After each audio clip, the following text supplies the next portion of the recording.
दोस्तों मैं प्रदेश सिंह और आपके अपने चैनल यूट्यूब एजुकेशन पॉइंट में आप लोगों का स्वागत करता हूं।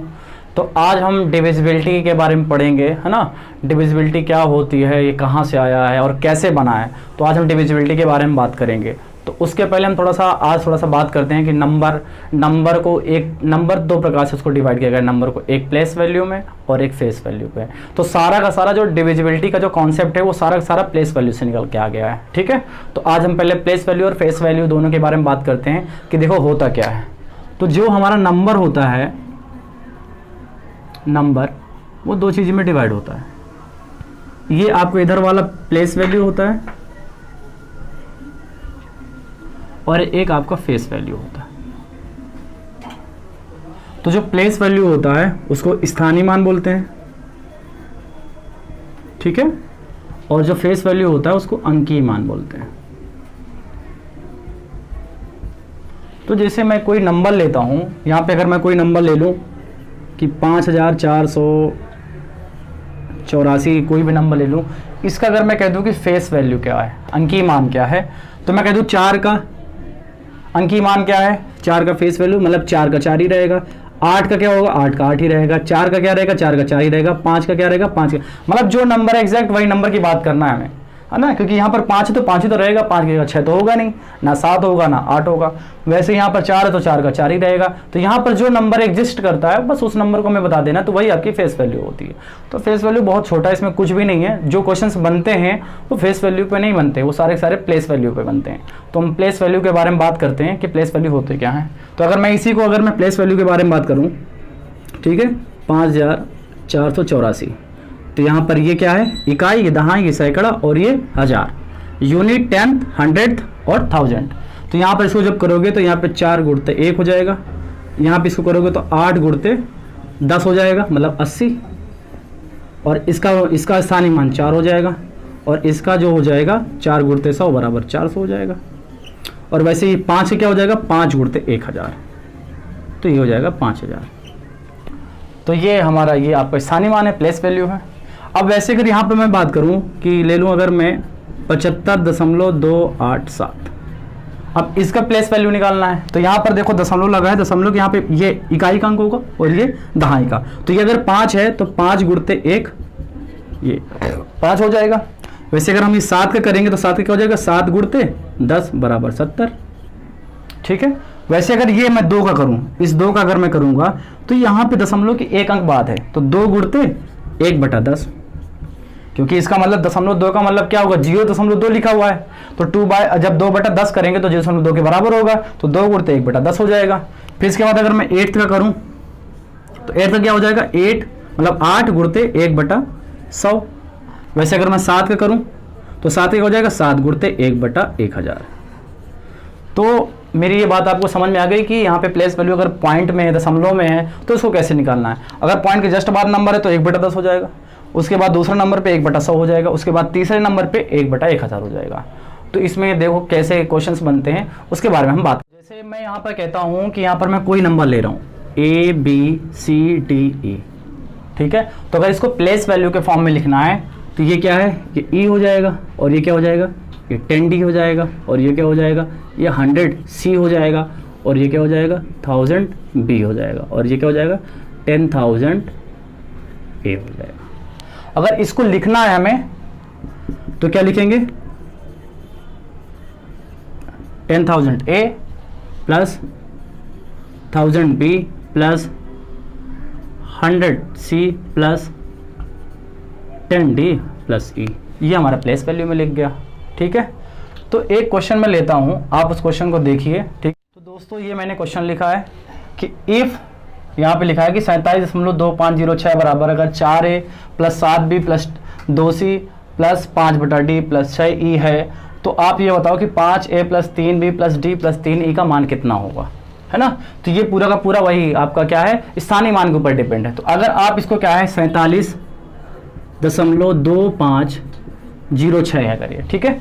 आप इसको यहाँ पर देखो, यहाँ पे अगर करोगे ये 4 है, अब इस 4 को अगर डिफाइन करोगे तो यहाँ पे देखो इकाई और दहाई, तो मतलब 4 गुणते 10। वैसे अगर ये 7 को करोगे आप तो कितना हो जाएगा, ये 7 गुणते 1, अगर दशमलव के आगे मैंने बताया था, क्या बताया था, 2 गुणते 1/10, और ये 5 का 5 गुणते 1/100, और ये 0 का 0 गुणते 1/1000 हो जाएगा। और वैसे ये 6 का अगर हम करेंगे तो 6 गुणते 1/10000 हो जाएगा। ठीक है। अब इसके बाद यहां पर आप देखोगे ये किसके बराबर है, 4a, पहला ये इसका 4a, तो हम इसको लिख देंगे बराबर 4a, मतलब 4 गुणे a। अब इसके बाद देखेंगे यहां पर कि 7b, ये मतलब 7 गुणते b के बराबर है। फिर क्या है, 2c, यहाँ पे 2 गुणते c के बराबर है। और ये क्या है, ये आपका है 5 गुणते 1/d, क्योंकि 5/d को हम 5 गुणते 1/d लिख सकते हैं। अब इसके बाद यहाँ पर क्या है, यहाँ पर 0, क्योंकि है ही कुछ नहीं यहाँ पर, और 6e, यहाँ मतलब ये लिखा 6 गुणते e। ठीक है। अब यहाँ पर देखो आप, तो यहाँ पर अगर आप करोगे तो यहाँ पर a कितना निकल रहा है, 10, है ना। a हमारा कितना निकला, 10।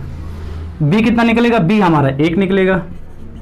और इसके बाद हमारा c कितना निकलेगा, c देखो 2 से 2 ये कैंसिल आउट हो जाएगा, तो c आपका 1/10 निकलेगा, c बराबर 1/10।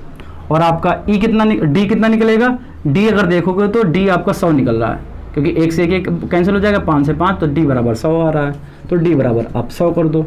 इसके बाद यहाँ पर e कितना है, देखो 6 से 6 कट जाएगा, तो e बराबर 1/10000 हो जाएगा, e बराबर 1/10000।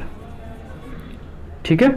अब इसमें आप रख दो, पूछ रहा है 5a, यहाँ पे रख दो कि 5a plus 3b plus d plus 3e। तो यहाँ पर 5a कितना है, 10 है, तो 5 का 10 के साथ गुणा करो, कितना आ जाएगा, 50 आ जाएगा। ये प्लस 3 करोगे, और b कितना है 1, तो 3b मतलब 3 ही आ जाएगा। प्लस d कितना है, तो d अगर आप देखोगे तो d 100 है आपके पास, तो यहाँ पे 100 कर दो, प्लस 3e, तो e बराबर 1/1 मतलब कि 10,000 है, तो 3e बराबर कितना हो जाएगा, 3e बराबर हो जाएगा 3/10,000 हो जाएगा। तो जब इसको करोगे तो कितना आ जाएगा, 3e का मान, तो इसको जब करोगे तो 0.000 यहाँ पे, क्योंकि 0.3 अंक बाद यहाँ पे 3, यही आ जाएगा। ठीक है। अब इसके बाद देखो इसको हमको क्या करना है, सबको प्लस कर दो, तो 50 100 ही हो जाएगा, 50 ही 150 हो जाएगा, और 3 153 हो जाएगा, 153 दशमलव यहाँ पे 0003, तो ये आपका आंसर आ जाएगा। तो इसमें देखो कोई ऑप्शन है इसमें 153.003, तो आपका यही पहला ही आंसर हो जाएगा। तो ऐसे कुछ क्वेश्चंस जो हैं वो बनते हैं, तो आपको इस तरह करके आपको हल करना है। ठीक है। एक इसी तरीके से और लेते हैं, अगर आपको समझ में नहीं आया है तो वो क्वेश्चन आप देख लीजिए, उससे थोड़ा सा आपको समझ में आ जाएगा। तो मैं एक क्वेश्चन और लेके आपको समझाता हूँ। ये फिर से क्वेश्चन है, आप इसको देखिए, है ना। तो सेम वैसे करेंगे, यहाँ पर दिया हुआ है कि 28.352 बराबर 2a plus 8b plus 3c plus 5d का स्क्वायर है प्लस 2/e, ये इसके बराबर है। तो आपको निकालना है कि 3a plus 4d plus 9e बराबर क्या होगा। तो सबसे पहले आप इसी को लिखो, पहले 28.352 आप ही रखो। तो यहाँ पर देखोगे ये 2 गुणते 10 हो जाएगा, है ना, क्योंकि इकाई और दहाई। और ये कितना हो जाएगा, 8 गुणते 1। अब अगर आप इसको करोगे तो ये कितना हो जाएगा, 3 गुणते 1/10। वैसे ये 5 अगर आप करोगे तो 5 गुणते 1/100 हो जाएगा, और 2 को करोगे तो यहाँ पे 2 गुणते 1/1000 हो जाएगा। ठीक है। अब इसके बाद हम इससे तुलना कर दो, ये बराबर 2a के है तो मैंने 2a लिख दिया, ये 8b के है तो ये कर दिया, और ये कितना है, ये आपका 3c के इतना है, और ये कितना है 5d स्क्वायर के है। ठीक है। और ये कितना है आपका 2 गुणते 1/e के, 2/e मतलब 2 गुणते 1/e हो गया, है ना। अब यहाँ पर आप ये देखो कि यहाँ पर ये d का स्क्वायर है, तो मतलब ये d स्क्वायर बराबर 1/100 हो जाएगा, है ना। तो इसको मैं 1/100 को 1/10 का होल स्क्वायर भी तो लिख सकता हूँ। तो यहाँ पर d का मान कितना हो जाएगा, क्योंकि स्क्वायर से स्क्वायर कैंसिल आउट हो जाएगा, तो d बराबर 1/10 हो जाएगा। तो यहाँ से मान निकाल लो, a बराबर आपका कितना निकल के आ गया, 2, सॉरी a बराबर आपका 10, है ना। तो a बराबर 10 निकल के आ गया, और b बराबर क्या निकला है आपका, b बराबर 1 निकल के आया, और c बराबर क्या है 1/10 हो गया, और इसके बाद फिर d बराबर 1/10 हो जाएगा, ये भी आपका d बराबर 1/10, है ना। अब इसके बाद यहाँ पर देखोगे तो e बराबर कितना हो जाएगा, देखो 1/e है यहाँ पर, तो यहाँ पर 1 से 1 ये कैंसिल आउट हो जाएगा, 2 से 2, तो e बराबर 1000 आ जाएगा। तो e बराबर आपका 1000 हो गया। तो अब आपसे कह रहा है कि 3a plus 4d plus 9e का मान निकालो। तो 3 और a 10 है, तो 3a मतलब 30 हो जाएगा, प्लस 4d 4 गुणित डी करोगे तो 4/10 हो जाएगा, और 4/10 को अगर जब हल करोगे तो 0.4 हो जाएगा, प्लस अब 9 ई का मान 1000 है, तो 9 से गुणा करोगे तो 9000 हो जाएगा। तो जब इसको जोड़ोगे तो 9030.4 जो होगा इसका आंसर हो जाएगा। तो इसी प्रकार से हम प्लेस वैल्यू के हिसाब से हम अगर ऐसे क्वेश्चंस दिए होते हैं तो हम इनको ऐसे हल कर सकते हैं। आगे और कुछ देखते हैं, डिविजिबिलिटी में बातें हैं कि क्योंकि पूरा का पूरा जो डिविजिबिलिटी है वो आपका बना है प्लेस वैल्यू से, ठीक है। तो हम डिविजिबिलिटी के बारे में थोड़ा सा बात तो पढ़ेंगे। Divisibility of 2। तो 2 की डिविजिबिलिटी क्या होती है ना। अब यहाँ पर अगर मैं 2 लेता हूँ तो मतलब 2 की पावर 1 कितना हो जाएगा 2। अब यहाँ पर मेरी बात ध्यान समझना, यहाँ पर यदि यहाँ पर पावर 1 है ना, तो यदि लास्ट का एक अंक 2 से भाग चला जाए तो पूरी संख्या 2 से विभाजित हो जाएगी, ठीक है। अब इसके बाद आप ये देखो कि अगर यहां पे 2 की पावर 2 लेता हूं तो कितने हो जाएगी 4, है ना। तो ये यहां पर लिख दो कि यदि लास्ट डिजिट के कितना यहां पे 2, लास्ट डिजिट के 2 अंक, है ना, 2 अंक किससे हो जाए 4 से, 2 अंक किससे हो जाए 4 से। अगर 4 से विभाजित हो जाएंगे तो पूरी संख्या जो होगी वो 4 से विभाजित हो जाएगी। वैसे यहां पर अगर 2 की पावर 3 लेता हूं तो कितना हो जाएगा 8। तो यदि लास्ट के कितने अंक 3 अंक, लास्ट के हमारे 3 अंक अगर 8 से विभाजित हो जाएं, किससे 8 से, तो पूरी जो संख्या होगी वो 8 से विभाजित हो जाएगी। वैसे यहां पर 2 की पावर अगर 4 ले लेता हूं तो 2 की पावर 4 कितना हो जाएगा 16। तो यदि लास्ट के आपके 4 अंक, क्योंकि पावर कितनी है 4 है, तो लास्ट के अगर 4 अंक आपके 16 से, है ना, 16 से अगर भाग चला जाएगा तो पूरी संख्या जो भी होगी पूरी 16 से डिवाइड हो जाएगी।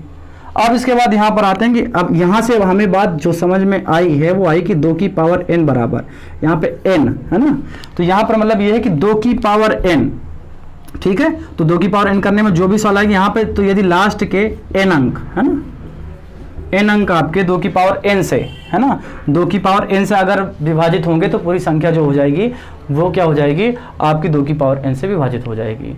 तो कहने का मतलब मेरा ये है कि अगर मैं कोई नंबर लेता हूं, ठीक है, यहां पर ध्यान से एक बार फिर समझो, 2 की पावर 1 मतलब यदि लास्ट का एक अंक 2 से विभाजित हो जाए तो पूरी संख्या चाहे जितनी बड़ी हो वो पक्का 2 से विभाजित हो जाएगी। वैसे ही 4 का डिविजिबिलिटी का नियम है कि 2 की पावर 2 है तो लास्ट के अगर 2 अंक अगर आपसे 4 से विभाजित हो रहे हैं तो पूरा जो संख्या, जो पूरी संख्या होगी वो आपकी पूरी 4 से विभाजित हो जाएगी। वैसे ही अगर 8 से हमें विभाजित करना है तो पूरी संख्या से हमें मतलब नहीं, क्योंकि 8 जो होता है 2 की पावर 3 होता है, तो लास्ट के 3 नंबर जो है आपके, लास्ट के 3 अंक जो हैं वो आप क्या करो कि वो देख लो, अगर वो आपका 8 से भाग जा रहा है तो पूरी संख्या आपकी 8 से विभाजित हो जाएगी। वैसे अगर 16 से देखना है, 32 से देखना है तो उनकी जितनी, तो 2 की पावर में जितना नंबर आएगा उतने लास्ट के अंक आपको देखना है। अगर उतने अंक आपके अगर देखते हैं कि अगर वो विभाजित हो जाएंगे तो पूरी संख्या आपकी विभाजित हो जाएगी, ठीक है।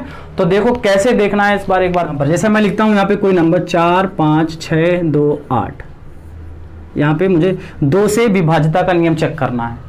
तो 2 से विभाजित का नियम मैंने आपको भी बताया है कि लास्ट का सिर्फ एक अंक देख लो, अगर 2 से विभाजित होगा तो ये पूरा नंबर जो ये 45,628 है 2 से विभाजित हो जाएगा। हमें ये करने की जरूरत नहीं कि 2 से पहले पूरे यहाँ पे 2 करो, फिर 45,628 है ना, फिर भाग करके देखो, फिर लास्ट में आए देखते हैं कि पूरा कट रहा है कि नहीं कट रहा है। हमें ये सब करने की जरूरत ही नहीं है। हमें इस पूरे नंबर का लास्ट का अंक 8 है और 8 जो होता है वो 2 से डिवाइड हो जाता है ना, 4 आ जाएगा। इसका मतलब 45,628 पूरा जो नंबर है ये आपका 2 से विभाजित है, ठीक है। अब 4 से देख लेते हैं इसको विभाजित करने के लिए। इसी नंबर को अगर मैं लेता हूं और यहाँ पे 4 लिखता हूं और ये कह दो कि आप इसको 4 से विभाजित कर बताइए कि 4 से विभाजित होगा या नहीं होगा, तो आपको यहाँ 4 से इस पूरे नंबर को विभाजित करने की जरूरत नहीं है, क्योंकि 4 को हम 2 की पावर 2 लिखते हैं। तो लास्ट के आप 2 अंक देख लीजिए, अगर लास्ट के 2 अंक अगर आपके 4 से विभाजित हो रहे हैं तो पूरा ये जो नंबर होगा आपका ये पूरा 4 से विभाजित हो जाएगा। तो लास्ट के 2 अंक कौन से हैं, 28 है, तो यहाँ पे आप 28 लिख दो और यहाँ पे 4 कर दो। तो 4 से देख रहे हो ये 4 से पूरा डिवाइड नहीं होता है ना, होता है, सॉरी 4 7 28। तो ये 4 से विभाजित हो जाता है, 4 सत्ते 28 हो गया। इसका मतलब कि ये जो पूरी संख्या है ये 4 से विभाजित हो जाएगी, हमें पूरा करने की जरूरत नहीं है। अब मान लो यहाँ पर मैं कोई नंबर लेता हूँ 1 2 3 4 5 6 7 8 2 6 8 3 4 5 और 2, और इसको मैं करता हूँ 32 से। अब ये आप बताइए कि संख्या 32 से विभाजित है या नहीं है। तो आपको यहाँ पर 32 से इस पूरे नंबर को विभाजित करने की जरूरत ही नहीं है, क्योंकि 32 जो होता है वो 2 की पावर 5 होता है ना, 2 की पावर 5 32 होता है। तो आप ये देखो 5 है तो लास्ट के 5 अंक 1 2 3 4 5, लास्ट के 5 अंक देख लो। अगर लास्ट के 5 अगर आपके 32 से विभाजित होंगे तो ये पूरा नंबर जो होगा आपका विभाजित हो जाएगा।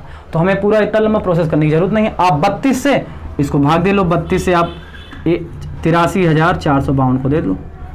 तो जब इसको भाग दोगे तो 3 बार हो जाएगा, नहीं तो ये 2 बार जाएगा। 2 दूनी 4, 2 3 6, तो 13 में 4 गए 7 और 7 में 6 गए 1, 17 बच्चा, इससे फिर 4 लिया और ये 5 दे 15 6 18 ज़्यादा हो जाएगा, 5 बार जाएगा। 5 दूनी 10 की 0 हासिल आएगा 1, 5 दे 15 1 16, यहाँ पे 4 7 में 6 गए 1 उतारा 5, ये फिर आपका जाएगा 4 बार, 4 दूनी 8 और 4 3 12, यहाँ पे 15 में 60 गए 7 और यहाँ पे 7 बचेगा, यहाँ पे 3 में 2 17, यहाँ पे 72 आ गया। तो ये जो हो जाएगा फिर 5 बार जाएगा, मतलब ये पूरा सही तरीके से 32 से भाग नहीं जाएगा। तो हमें पूरा यहाँ से करने की जरूरत ही नहीं है।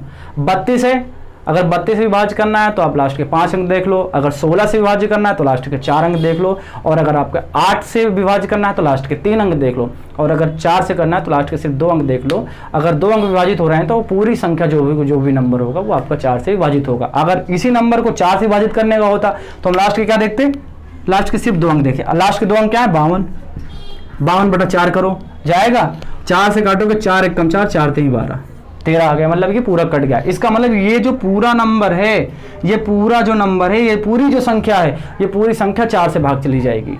ठीक है, तो ऐसे हम टाइम को बचाते हैं। कुछ ऐसे यही डिविजिबिलिटी इसलिए हमारे लिए बहुत ज़रूर होती है, हमारे मैथ्स में कॉन्सेप्ट्स को क्लियर करने के लिए और अच्छी कैलकुलेशन बहुत जल्दी करने के लिए डिविजिबिलिटी का बहुत अच्छा रोल है। तो ये चीज़ आपको अगर समझ में आई है तो बहुत अच्छी बात है, और अगर समझ में नहीं आई तो फिर मैं अगली क्लास में और अच्छे क्वेश्चन जिसमें कैसे बनते हैं प्लेस वैल्यू में वो मैं बात करूंगा। तो आज तक की वीडियो यहीं तक रखते हैं। ठीक है, थैंक यू।